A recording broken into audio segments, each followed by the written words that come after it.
Everywhere there's a sprout, that's where they'll produce a vine. Ed Weinbarger is a farmer and a chef with family ties to this North Carolina land dating back 200 years. Everywhere you look, key staples for his catering business. A hillside garlic patch.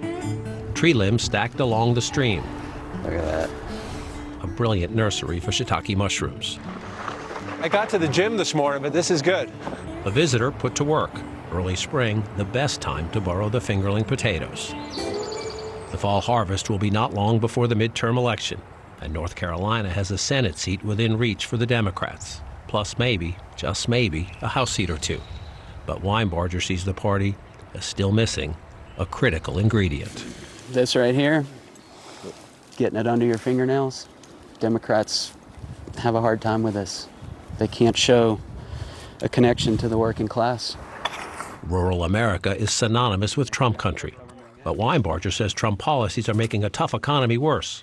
First tariffs, now Iran. Everything's expensive. Inflation hasn't stopped. It's continuing. For supplies and now for fuel. Now we're at war. Transportation costs, fuel, machinery, equipment, labor, amendments, fertilizers, all more expensive.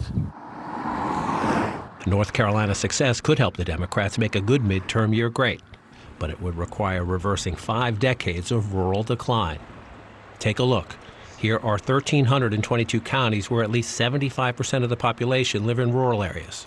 50 years ago, 1976, Jimmy Carter carried 798 of the 1,322. See all that blue? And won 54% of the vote in them. In 2000, though, Al Gore carried only 213 of the 1,322. His share of the vote in rural counties dropped to 37%. And in 2024, a rural red tsunami.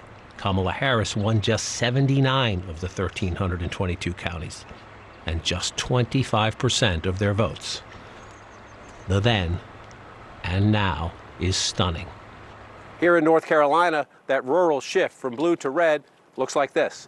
It's been 11 years since North Carolina was represented by a Democrat in the U.S. Senate. And the state's House delegation in Washington, right now, just 4 Democrats and 10 Republicans. There's a lot of anger with the voting base. And America has traditionally gone after the angry candidate. They feel represented by that anger. Democrats need to do more to connect to rural America. Again, be skeptical. But even a modest rural rebound for the Democrats would greatly expand their map, their targets, the possibilities in this critical midterm year. House races here in North Carolina, for example, and in places like Texas, Montana, Iowa, and elsewhere. And the party is hoping to find Senate pickups, U.S. Senate pickups. Where would they look? Texas, Ohio, Alaska, Montana, Iowa, and right here in North Carolina. Marshall is along the French Broad River in North Carolina's 11th congressional district. Hurricane Helene's floodwaters rose above this bridge and pummeled the town. 18 months later, yes, a lot of progress. This was the American Legion post during our visit 9 months ago, rebuilt with a patriotic new mural now. Sounds and signs of progress, but also lingering scars, lingering frustration.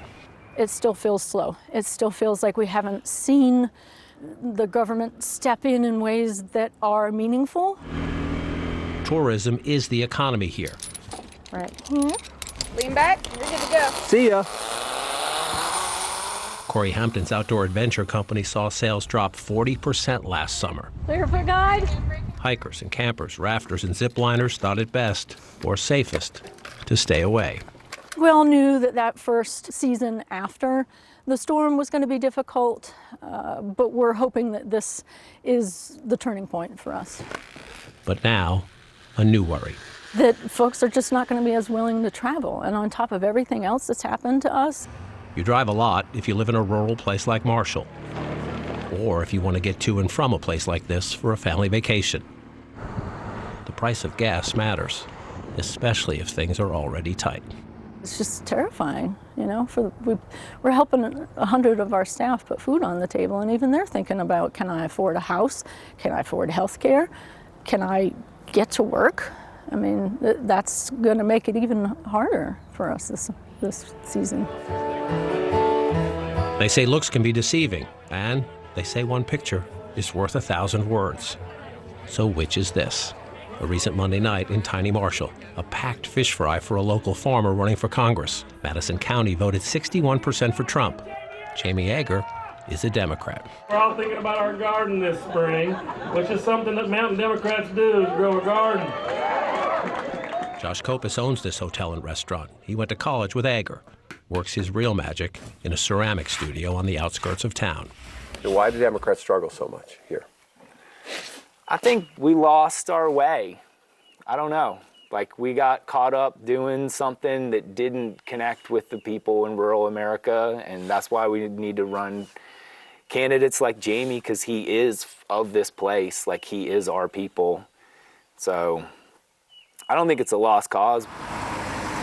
The smart money and recent history says be skeptical when Democrats talk up their hopes here in North Carolina, especially in this congressional district. Donald Trump won North Carolina 11 with 54% of the vote in 2024. And the Republican House incumbent, Chuck Edwards, ran even stronger, winning 57%. But pain at the pump is just one sign of tougher times for Republicans. Even in these rural areas they have dominated in the decade of Trump. I get it. You know, I know why people voted for Trump around here, because, you know, everyone feels like it's stacked against them, but that hasn't changed. Like that, I don't think any of those people are like, oh, we're doing better now than we were, because we're not. 18 months of struggle and remarkable resilience. 7 months more until we learn if all the rebuilding here extends to the Democrats.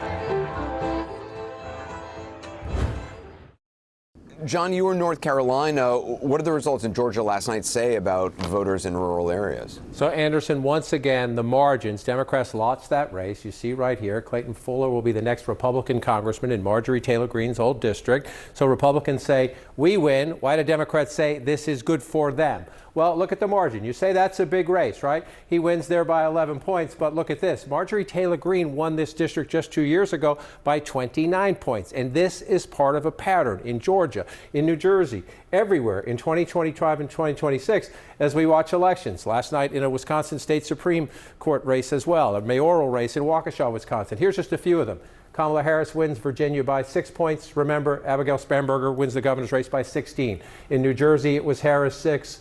Mikey Sherrill wins by 14. In a Tennessee special election, yes, the Republican won, but the previous Republican had won by more than twice that. In Marjorie Taylor Greene's district, as I said, she had won by nearly 30. The new Republican wins by 12. So what that tells Democrats, not just in rural America, but in a lot of places where they lost last time by 6 points, 8 points, 10 points, maybe even 12 points. What 6 months ago would have been impossible, 3 months ago was improbable. Now, especially in these rural areas, because of the rising gas prices, becomes possible. So Democrats have more opportunities. Doesn't mean they're going to win places like North Carolina 11. Doesn't mean they're going to win in Tennessee. Doesn't mean they're going to win in Iowa. But places where 6 months or a year ago they thought impossible, now they think maybe.